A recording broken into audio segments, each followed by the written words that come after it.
Welcome to February, friends. And, as we hit February 1st, we are 24 days out from the trade deadline, which is why we're starting to see some action, which is why my board got a little bit messed up this morning when Florida and Pittsburgh, they decided to make a trade and they didn't consult me first. Guys can at least call me and say, hey, before you make up your boards for tomorrow, we're letting you know this is what's going to go down. That way you know where to put all the players. All right, all kidding aside, let's go ahead and jump right in with the Minnesota Wild are in Dallas tonight. So this is a big game for the Dallas Stars. If they want to show that they're serious about making the playoffs, a run now is a good idea. I agree with Brian Burke that the West, as mediocre as it's been, somebody has to get hot. Somebody. And might as well be Dallas, I guess. Minnesota's 26-21-3. The Dallas Stars 25-21-4. So they're 1 point back of the Minnesota Wild. In January, the Minnesota Wild were 8-4. The Dallas Stars were 5-5. So a mediocre month for Dallas. The Central Division is pretty tight. The Minnesota Wild are third in the Central, 1 point ahead of the Dallas Stars. The Dallas Stars are the #1 wild card, 2 points ahead of the Colorado Avalanche. So pretty tightly bunched together. And of course, Colorado Avalanche also from the Central. Now, scoring leaders. For Minnesota, Zach Parise still leads the way. 20 goals, 24 assists. Granlund, 12 goals, 24 assists. Eric Stahl, 17 goals, 19 assists. Suter, 6 goals, 27 assists. Spurgeon, 8 goals, 21 assists. Koivu, 7 goals, 21 assists. Coyle, 9 goals, 17 assists. Zucker, 13 goals, 12 assists. Dumba, 12 goals, 10 assists. And Aberg, 11 goals, 11 assists for him to round out your top 10 for the Minnesota Wild. On the Dallas side, Sagan, 18 goals, 27 assists for him. Radulov, 14 goals, 27 assists. Jamie Benn, 19 goals, 15 assists. Klingberg, 6 goals, 19 assists. Spezza, 6 goals, 15 assists. Heiskanen didn't have that bump after the All-Star break in the first game. Let's see if it shows up tonight. 9 goals, 11 assists. Lindell, 7 goals, 13 assists. Radek Faksa, 8 goals, 9 assists. Janmark, 3 goals, 12 assists. And Dickinson, 5 goals, 6 assists. And if I'm calling the Dallas Stars, and I'm saying, you guys think you can be in the playoffs, we've got this veteran we can offer you, I'm asking for Faksa back. That's the guy I'm looking at and saying, I really hope Dallas doesn't end up trading him to try to get an upgrade somewhere else. Anyways, let's take a look at the goaltenders. Great. On the goaltending side, it will be Dubnyk, it will be Bishop tonight, so both starters are in. On the Minnesota side, Stalock will be the backup. He's 6-5, 2.92 goals against, average .894 save percentage. Dubnyk's 20, 16-3, 2.57 goals against, .913 save percentage, and a single shutout. On the Dallas side, Hudobin will be the backup. He's 8-9-2, 2.46 goals against, .922 save percentage, and a shutout. Bishop, 17-12-2, 2.29 goals against, .924 save percentage, and 3 shutouts. The pressure in this game is definitely on Dallas, of the two.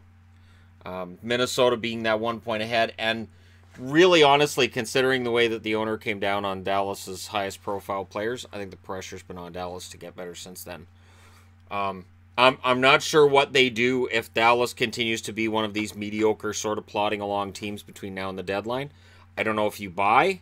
I don't know if the owner says, you know what, tells Jim Nill, this isn't good enough, just get rid of these veterans and bring in some kids. I'm not sure what they're going to do, but I know it's going to be very interesting heading into the deadline. Next up, Vegas. Vegas made a surprise in their goaltending decisions today. We'll get to that. They're in against the Carolina Hurricanes. Carolina coming off of a very solid January and hoping that the break doesn't hurt them. Vegas is 29-19-4. Carolina's 24-20-6. Over the month of January, Vegas went 6-4, whereas Carolina went 8-3-1. So Carolina, busy month. Also a very profitable month when it comes to their playoff chances, but they have to maintain it.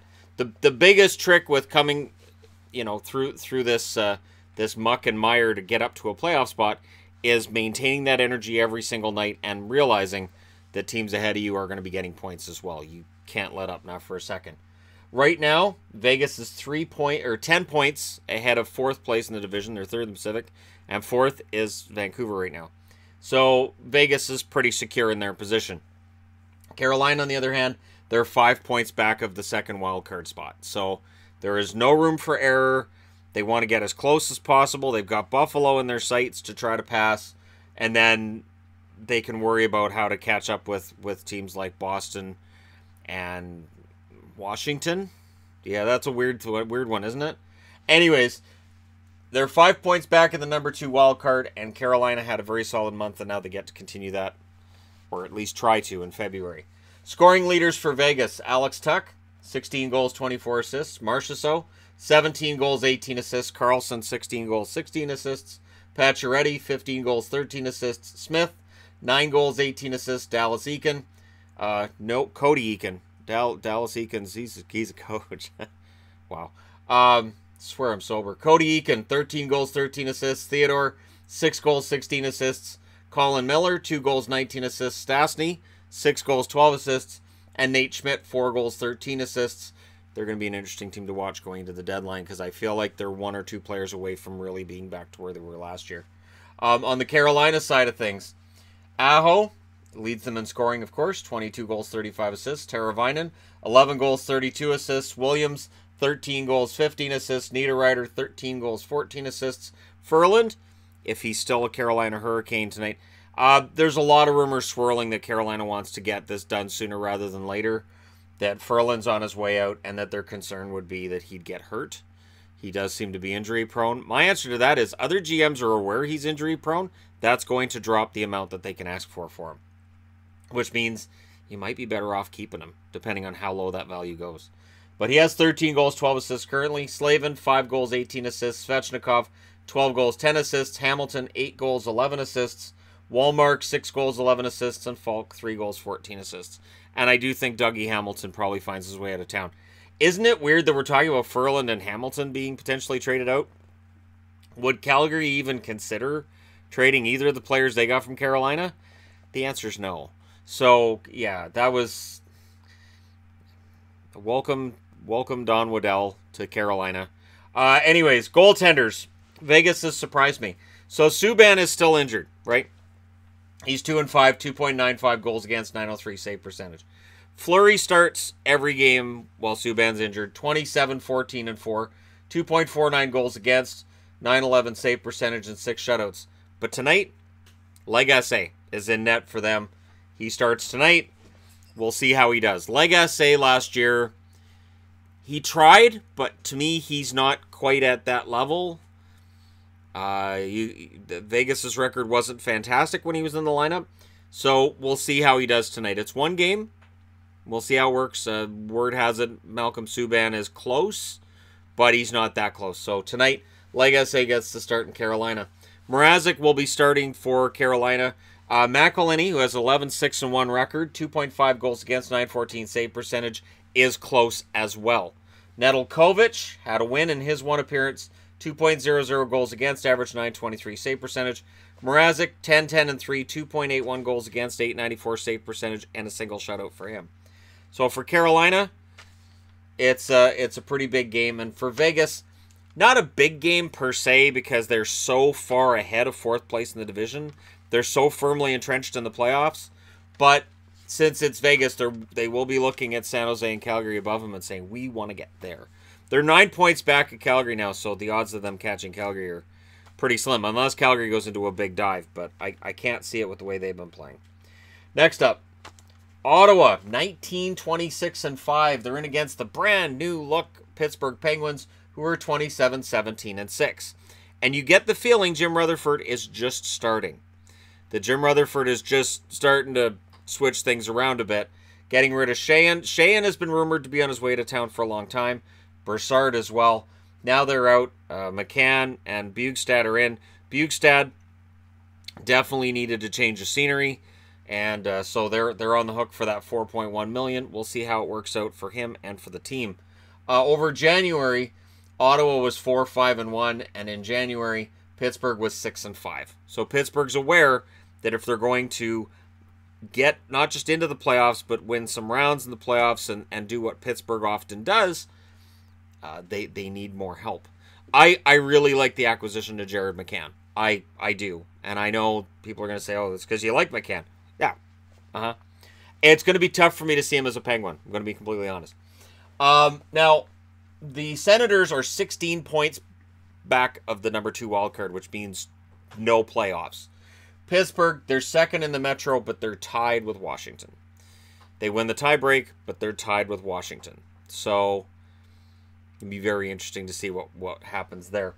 Because, yeah, one of these teams could very well end up finding themselves on the outside of a playoff spot because of how tough the East is.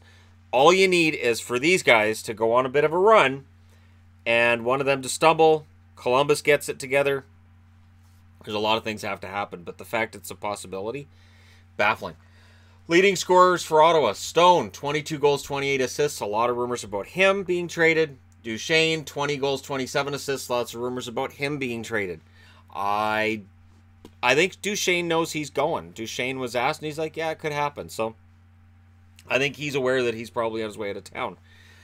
Part of it, I think, is that with the draft, the fact that they gave up their number 1 draft pick to Colorado, I think Dorian ideally wants to get a first-round draft pick. I think middle of the first round is fine. He wants a first-round draft pick. I think he wants another prospect. We'll see what they do. Shabbat, 10 goals, 29 assists. Dzingel, 20 goals, 18 assists. Tierney, 6 goals, 26 assists.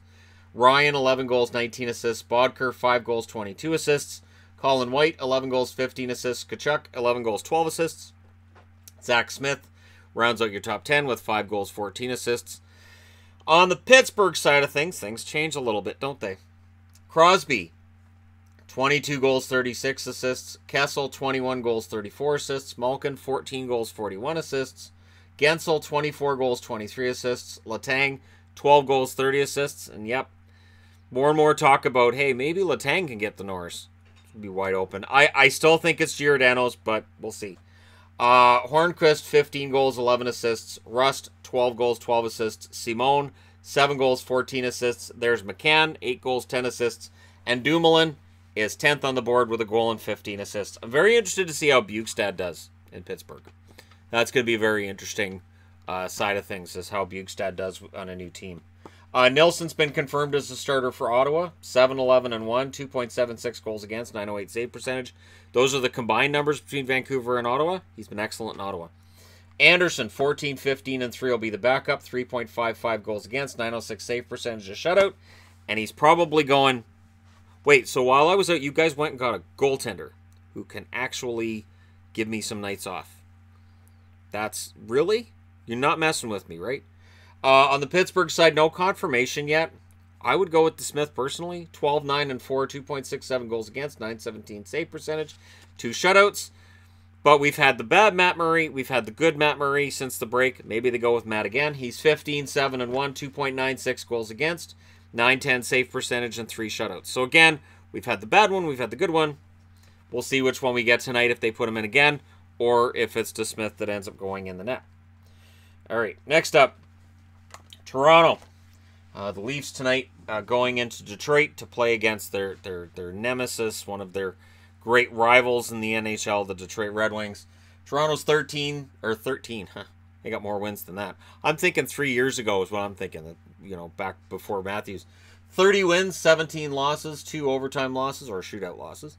In against the 19-25-7 Detroit Red Wings. A Detroit team that, yeah, their record's pretty poor, but again, they don't get blown out very often, and they're usually in every game. So Detroit, and I've said this before, they remind me of Toronto during the year that they drafted Matthews, where they lost a ton, but they weren't getting blown out. They were playing very well. They just didn't quite have enough to win. And Detroit's reminding me of that quite a bit.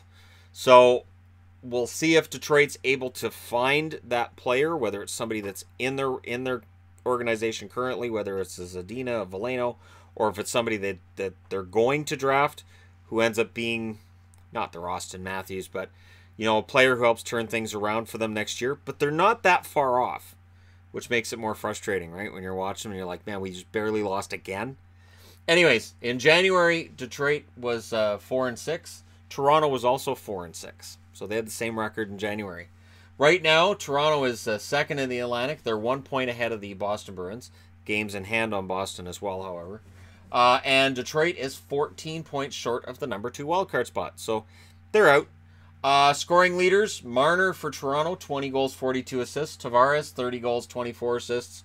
Riley, 13 goals, 37 assists. Matthews, 21 goals, 22 assists for him. Kadri, 13 goals, 19 assists. Kapanen, 15 goals, 15 assists. Gardner, 2 goals, 22 assists. Marlowe, 11 goals, 11 assists for 22 points. It says 21. I meant to put 22. Janssen, 10 goals, 12 assists for him for 22 points. And then Jake Muzzin makes the top 10 with 4 goals and 17 assists. See, we're not even up to the deadline yet, and some of these guys are already moving around, so it's going to be a very active deadline. On the Detroit side, Larkin, 21 goals, 27 assists. Nyquist, 11 goals, 32 assists. Athanasiou, 17 goals, 13 assists. Bertuzzi, 13 goals, 15 assists. Nielsen, 8 goals, 20 assists. Vanek, 10 goals, 13 assists. Mantha, 12 goals, 8 assists. Green, 4 goals, 15 assists. Glendening, 8 goals, 9 assists. Cholowski rounds out your top 10 with 7 goals and 9 assists for the Detroit Red Wings. Goaltenders confirmed for Toronto is Anderson. That makes Sparks the backup. He's 6-3-1, 2.91 goals against, 907 save percentage and 1 shutout. Anderson's 22-11-1, 2.56 goals against, 923 save percentage, and a single shutout as well. On the Detroit side, Howard is listed as likely. Bernier would be the backup. He's 5-12-2, 3.52 goals against, 892 save percentage. I've started calling Bernier tank because it feels like when they put him in net, they're kind of trying to lose the games because they don't have a very good record with Bernier at all. Howard, 14-13-5, 2.76 goals against, 916 save percentage. And of course, with Jimmy Howard, the question again is, how long is Jimmy Howard there for? What's the plan? And I've been asking what's the plan a lot this morning, like with Florida. So the whole idea with Florida is, and I'll get into this in another video. I'm going to bury this in the preview though. So if they're making room for Bobrovsky and Panarin, well, they can't talk to them because that would be tampering.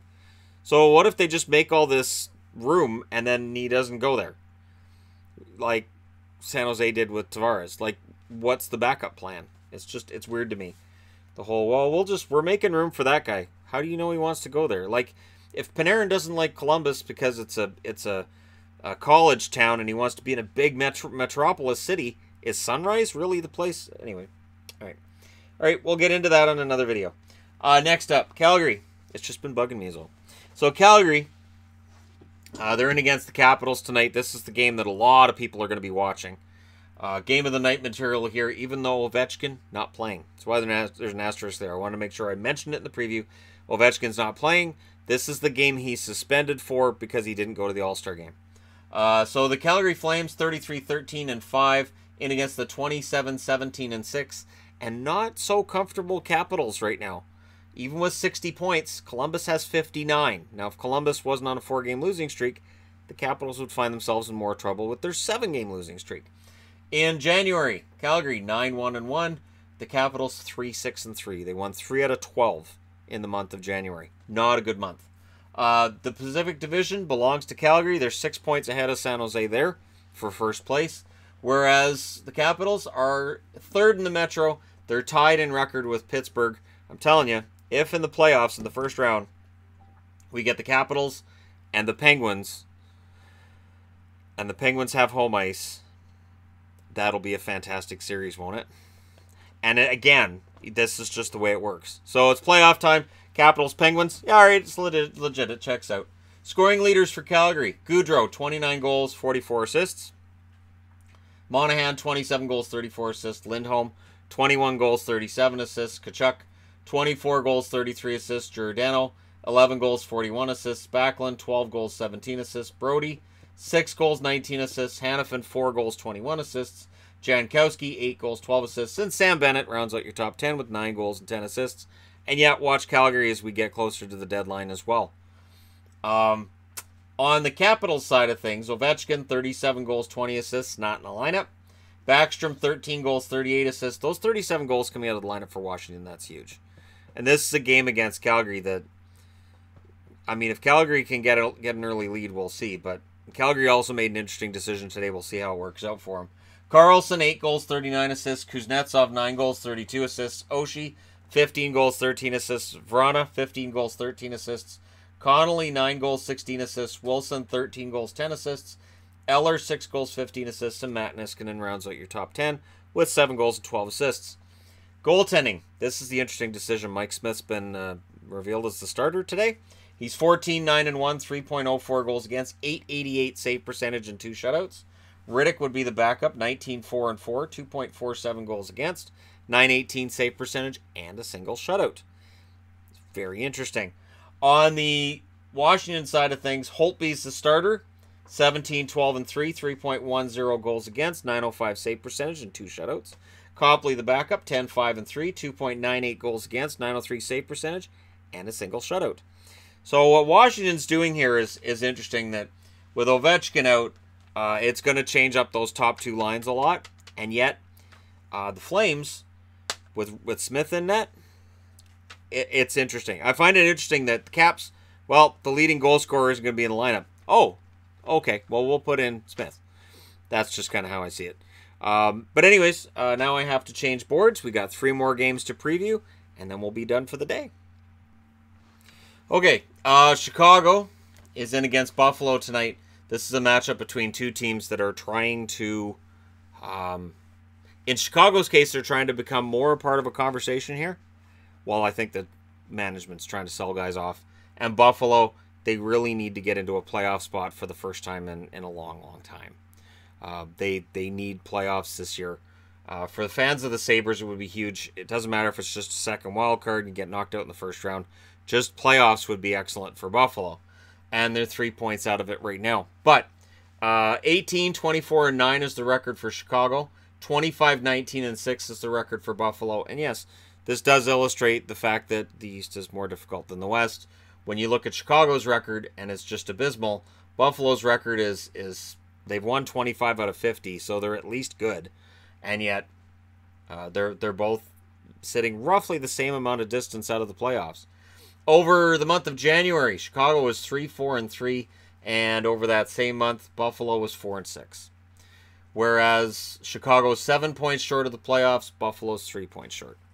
So if Chicago can win tonight, and if things fall their way, they could find themselves 5 points short of a playoff spot, and closer to more than just Colorado. And I'm talking about if Dallas loses in regulation.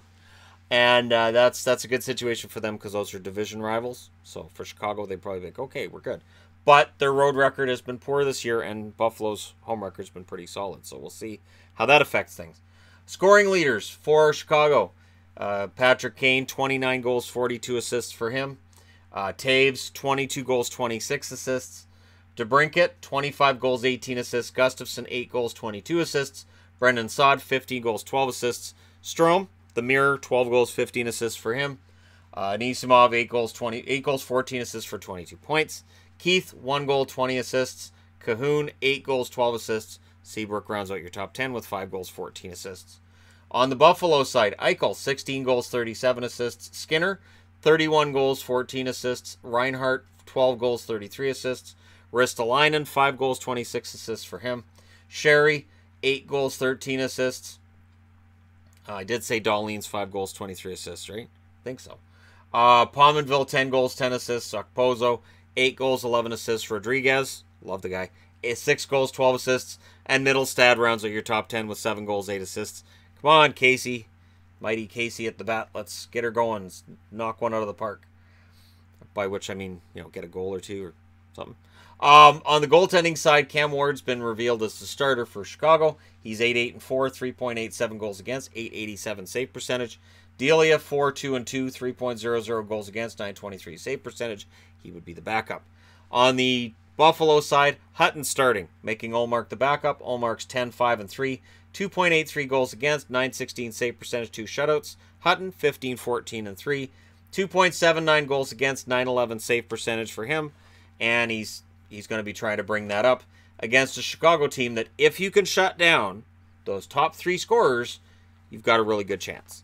The problem is Patrick Kane is having a fantastic season, and it's not that easy to shut him down. Next up, Nashville.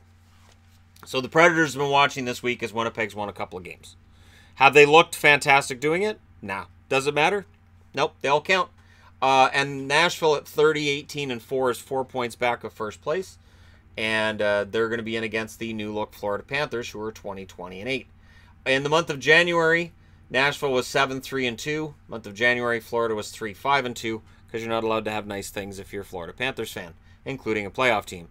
Nashville's second in the Central. They're 9 points ahead of the Minnesota Wild, whereas the Florida Panthers are 11 points out of the wild card spot now.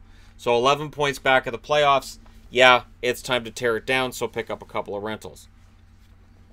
I get it. I do. It just, you're assuming that getting all this cap space means that these guys are, and that's not necessarily what happens, because we saw last year with Tavares. Anyway, again, that's a whole other video. Nashville's leading scorers, Johansson, 9 goals, 34 assists. I heard Doug McLean the other night call him Johansson, and I thought, oh, I'm glad I didn't call him Ryan Johansson. Or, oh, I tell you. Ekholm, 6 goals, 31 assists. Yossi, 8 goals, 28 assists. Forsberg, 18 goals, 11 assists. Fiala, 8 goals, 20 assists. Bonino, 14 goals, 13 assists. Arvidsson, 19 goals and 7 assists. Smith, 14 goals, 11 assists. Ellis, 5 goals, 19 assists for him. And Colton Sissons, 10 goals, 12 assists for the Nashville Predators. And we're waiting to see what kind of a rental or what kind of trade they're going to make. On the Florida side, Huberdeau, 12 goals, 37 assists. Barkov, 17 goals, 30 assists.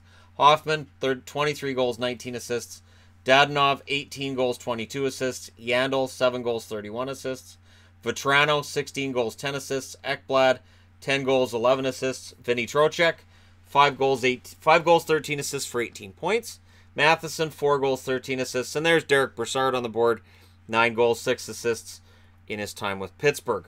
Goaltenders, UC Saros is listed as likely. He's 12-6-1, 2.58 goals against, 914 save percentage, and a couple of shutouts. Pekka Rinne, 18-12-3, 2.47 goals against, 915 save percentage, and 3 shutouts for him.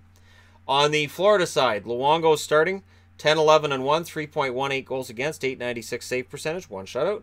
Reimer, 9-8-5, 3.15 goals against, 896 save percentage. So for Florida, it's a better luck next year situation. For Nashville, it's a you better not come out slow, because if you do, you might be in trouble. Now, I have to say, too, that with all these teams coming out of breaks, and if you haven't been watching hockey this week because your team's not playing, I don't necessarily blame people. I think hockey fatigue's a thing. So if you haven't been watching, I have to say, most of these teams, when they come out of the break, it's some sloppy hockey for the first period. There's a lot of sloppiness on both sides of the ice. When one team's coming out of a break and the other team isn't, the team coming out of the break is usually more sluggish. But, so, kind of a beware right up front. The hockey may end up being ugly. And my concern with Florida would be that with new bodies in the lineup, with the numbers the goaltenders have already been putting up for Florida, Nashville could jump on them early. And this one could be over early. All right, last game. Promise. That's it, and then we're done. Tampa Bay, the Lightning, coming off of a sluggish game of their own against Pittsburgh. But by the end of it, they looked like Tampa. By the end of that game, it looked like they were the Tampa Bay Lightning and everything was fine. They're 37-11-2 now, and any idea that they'll catch the Detroit Red Wings record, that's not going to happen. They're in against the 29-15-5, and very surprisingly first place New York Islanders, who will be looking to continue and to perhaps pull themselves ahead a little bit further. And who would have thought that was going to happen this year, right? In January, Tampa was 6-4, which is a solid record. And if they win 6 out of every 10 games from here on, yeah, they finish first. Nobody can catch them. But, yeah, the whole records thing. You know what, though? Record regular season, it didn't do Detroit any favors back in 96. Just didn't. In the month of January, the Islanders were 8-2-1. The Tampa Bay Lightning are first in the Atlantic by 14 points. So there's nothing to worry about there. Whereas the Islanders are first in the Metro by 3. So if they win tonight, and if everything else turns out their way, they'll be 3 points ahead because Washington and Tampa are tied. And one of them has to win tonight, right? I mean, if Washington and Pittsburgh are tied, one of them has to win tonight, right?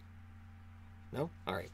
They could find themselves 5 points ahead by the end of the night. They could. Pittsburgh would have to lose at home against the Ottawa Senators. The Capitals would have to lose at home against Calgary Flames. One seems highly likely. The other one seems mildly. But again, with Calgary, Mike Smith. All right. Leading scorers for Tampa, Kucherov, 22 goals, 57 assists. Of course, he leads the league in scoring right now. Point, 30 goals, 35 assists. Stamkos, 27 goals, 31 assists. Johnson, 18 goals, 16 assists. Hedman, 7 goals, 27 assists. Gourde, 12 goals, 18 assists. Miller, 8 goals, 20 assists. McDonough, 5 goals, 22 assists. Killorn, 11 goals, 15 assists. Palat, 7 goals, 13 assists. Rounds out your top 10. Islanders, Barzal, 14 goals, 31 assists. Lee, 18 goals, 19 assists. Bailey, 11 goals, 26 assists. Nelson, 16 goals, 15 assists. Eberle, 11 goals, 12 assists. Filppula, 11 goals, 10 assists. Cizikas, 11 goals, 9 assists. Beauvillier, 12 goals, 7 assists. Pulock, 3 goals, 16 assists. Nick Leddy rounds out your top 10 with 1 goal and 17 assists for the New York Islanders. Goaltenders, Vasilevsky's been confirmed, 27-2, 2.55 goals against, 922 save percentage, and 3 shutouts. Domingue is the backup, 16-4, 2.99 goals against, 905 save percentage. Greiss is likely for the New York Islanders. Greiss is 14-8-1, 2.5 goals against, 920 save percentage, and 2 shutouts. Leonard, 15-7-4, 2.02 goals against, 931 save percentage, and 3 shutouts for Robin Leonard. So, pretty fantastic numbers for the goaltenders on the Islanders side of things, which we all predicted at the start of the year. Not really, no. But who would have thought, again, that in February, 1st February, the Islanders first in the division and up against first in the Atlantic. And it's going to be very interesting to see how things work out with the Islanders from here. And are they going to be on the market as well, looking for some help at the deadline? It's going to be very, very interesting to see what happens there. Anyways, there you go. You guys are all up to date. You're all caught up. 8 games today. We've got a ton of games tomorrow. So let me know your winners. Let me know your picks, all that wonderful stuff. And yeah, we're mostly back. Tomorrow we're fully back. Between now and then, thank you guys so much for watching. Hit like and subscribe if you're browsing your way through. You just happened upon this video. And I'll talk to you again soon.